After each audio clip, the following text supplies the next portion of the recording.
आप सभी लोगों का मेरे YouTube चैनल पर बहुत बहुत स्वागत है।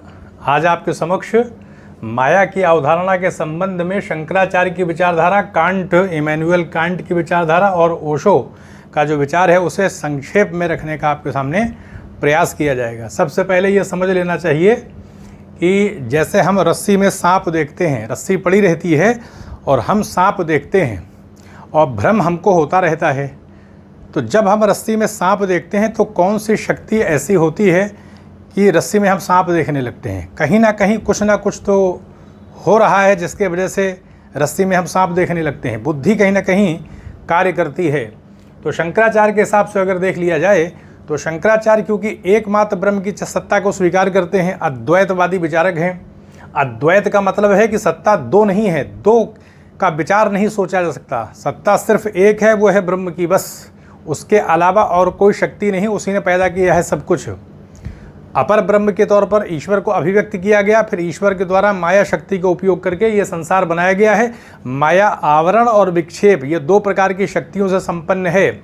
और माया जो है वो ईश्वर पर आवरण डाल करके ईश्वर को ही अन्य अन्य रूपों में दिखाती है। तो इस प्रकार से शंकराचार्य के हिसाब से अगर हम देखें तो ये जगत, ये पूरा ब्रह्मांड किस चीज़ का परिणाम है? नतीजा किसका है? माया का है। माया ने कैसे इस जगत को प्रकट किया है? अन्य रूप में प्रकट कर दिया है। कैसे प्रकट कर दिया? जैसे रस्सी है तो वहाँ पर सांप दिखा दिया। अब वास्तविकता को ढक करके किसी अन्य चीज़ को प्रतीत कराना ही माया का कार्य है।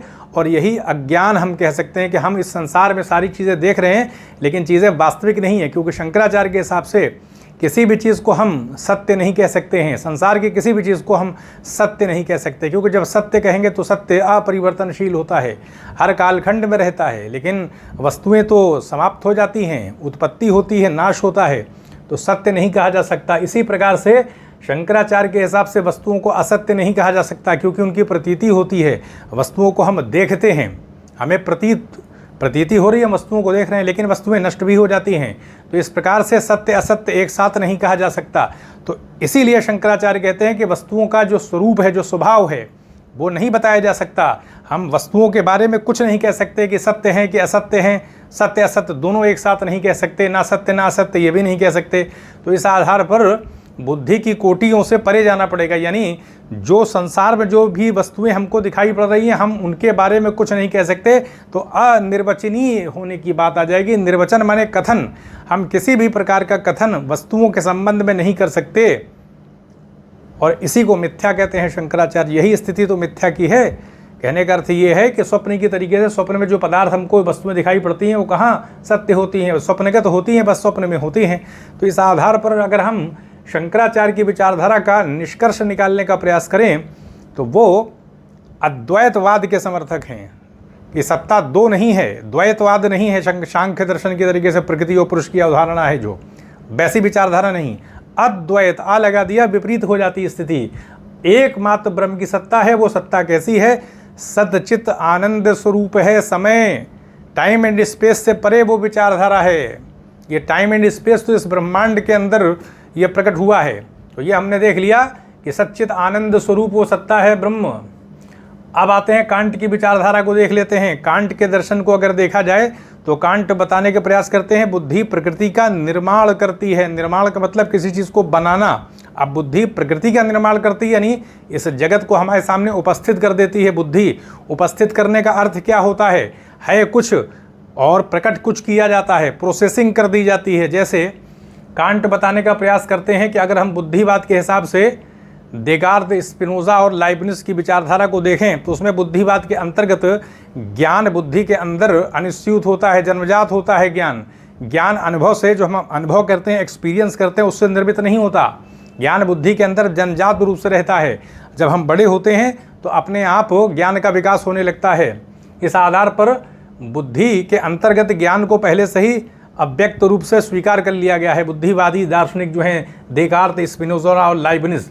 लेकिन इस विचारधारा को लॉक ने काट दिया था। लॉक ने बताया आत्मा कोरे कागज़ की समान होती है। जो भी ज्ञान निर्मित होता है वो सब अनुभव से होता है। हम अनुभव के माध्यम से एक्सपीरियंस करते हैं। क्योंकि अगर मान लिया जाए कि ज्ञान बुद्धि में जन्मजात रूप से पहले से ही रहता है तो फिर यानी ज्ञान के अंदर विभिन्नता दिखाई पड़ती है। ईश्वर की विचारधारा में ही मतभेद होता है। अगर ज्ञान बुद्धि में ही पहले से होता तो सारे जो भी विषय होते हैं उसमें एक मतता होनी चाहिए, लेकिन ईश्वर की विचारधारा पर ही कितना संघर्ष दिखाई पड़ता है। अलग अलग विचारक हैं, ईश्वर के संबंध में अलग अलग विचारधारा दिखाई पड़ती है। तो इस आधार पर, अनुभव के आधार पर ज्ञान को मानते हैं। पागलों को, मूर्खों का ज्ञान फिर, यानी जो लोग अल्प ज्ञानी हैं तो उनके अंदर कैसे अल्प ज्ञान की स्थिति पैदा हो गई। तो इस आधार पर बताया कि ये स्थिति नहीं है, बल्कि ज्ञान अनुभव से निर्मित होता है। तो बुद्धिवाद और अनुभववाद में ये जो विरोध रहा, क्योंकि लाक के बाद फिर बर्कले आ गए, बर्कले के बाद फिर ह्यूम आ जाते हैं, संदेहवाद की स्थिति जो है वो पैदा कर देते हैं ह्यूम। फिर कांट आके बताते हैं कि वास्तविकता ऐसी नहीं है, ज्ञान की उत्पत्ति बुद्धि और अनुभव दोनों से होती है। संवेदन आते हैं, इंद्रिय संवेदन आते हैं, देश काल के अंतर्गत हम देश काल के चश्मे से ही चीज़ें हमारे मन में आती हैं, देश काल के चश्मे से हम चीज़ों को देखते हैं। न्यूमेनान, रॉ मटेरियल बाहर से आते हैं, इंद्रिय संवेदन बाहर से आते हैं। अब कहाँ से आते हैं हम ये नहीं जान सकते, लेकिन उनको न्यूमेनान कहा है। वो जब आते हैं तब बुद्धि उन पर काम करती है। तो इंद्रिय संवेदनों की भी भूमिका है, यानी अनुभव बाहर से आ रहे हैं इंद्रिय संवेदन के रूप में, अब बुद्धि उसी को प्रोसेस कर देती है। वो जो संवेदन आ रहे हैं उनको कुछ का कुछ बना देती है। अब उनका क्या वास्तविक स्वरूप है न्यूमेनान का, ये नहीं बताया जा सकता। जैसे मिट्टी है और मिट्टी को घड़े में बना दिया गया, तो हम घड़े को देख रहे हैं, कहने का अर्थ है कि हम वो रॉ मटेरियल न्यूमेनान कहाँ से आ रहे हैं संवेदन नहीं बता सकते। बस ये है कि बुद्धि उन संवेदनों को कुछ का कुछ बना देती है और जगत को प्रकट कर देती है। तो इसका मतलब संसार, जगत जो हम देख रहे हैं, अलग अलग वस्तुएं, वो बुद्धि के द्वारा निर्मित हैं। इस प्रकार की विचारधारा है। अगर ओशो को देख लिया जाए तो ओशो बताते हैं कि चेतना ही मूल होती है, चेतना के अंदर अलग अलग प्रकार के आकार निर्मित होते हैं, वही आकार माया है, क्योंकि वो मिट जाते हैं आकार। और ये चेतनागत एक हिसाब से देखा जाए तो ओशो के हिसाब से भी देखें तो ये जगत जो है वो उसी चेतना की अभिव्यक्ति है। लेकिन चेतना में जैसे पानी के अंदर बुलबुला निकलता है तो अलग अलग प्रकार का बुलबुला हो, तो उसी प्रकार से अलग अलग प्रकार की वस्तुएं चेतना से ही पैदा हैं।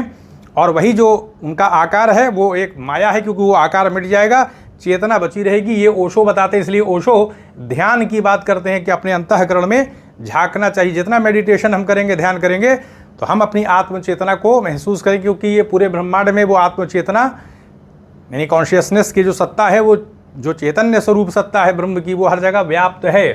तो शंकराचार्य के हिसाब से ज्ञान मार्ग इसीलिए है कि माया कुछ का कुछ दिखा देती है। अब कुछ का कुछ यानी जो वास्तविकता है उसके विपरीत हम देख रहे हैं, तो कैसे हम उसको आइडेंटिफाई कैसे करेंगे, रिकॉग्नाइज कैसे करेंगे, इसके लिए हमको ज्ञान प्राप्त करना पड़ेगा। जब हमारा ज्ञान सही होगा तब हम समझ लेंगे कि अरे ये तो कुछ का कुछ है, यानी वास्तविकता को हम जान लेंगे। इसीलिए ज्ञान मार्ग बताया गया है, क्योंकि ज्ञान मार्ग से ही ये कुछ का कुछ जो कर दिया गया है, ये तभी हम उसकी वास्तविकता को पता लगा पाएंगे। लेकिन इसके लिए एक पूरी व्यवस्था है, साधन चतुष्टय से युक्त होना पड़ेगा। नित्य अनित्य वस्तु विवेक, यहाँ उत्तरार्थ भोग विराग, इसके बाद फिर शमदमादि साधन संपन्न मुमुक्षुत्व की भावना, ये सारी चीज़ें साधन चतुष्टय में है। तब जाकर के हम वेदांत दर्शन के अधिकारी बन पाएंगे, ज्ञान करेंगे। फिर उसके बाद श्रवण मनन निध्यासन करेंगे, तब जाकर कहीं माया, ये जो जगत बना हुआ है माया के माध्यम से, इसको हम समझ सकते हैं। तो इस आधार पर कांट की विचारधारा देखें तो बुद्धि का कहीं ना कहीं रूप है, बुद्धि की कहीं ना कहीं भूमिका है।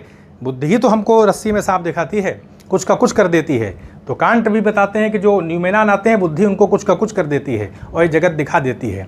तो इस आधार पर कांट के हिसाब से भी जगत का जो स्वरूप है, ये जो उसके पीछे रॉ मटेरियल है न्यूमेनान, उसका स्वरूप से ये जगत का स्वरूप भिन्न है कहीं ना कहीं। और यही बात शंकराचार्य के उसमें भी आपको दिखाई पड़ेगी कि माया कुछ का कुछ कर देती है।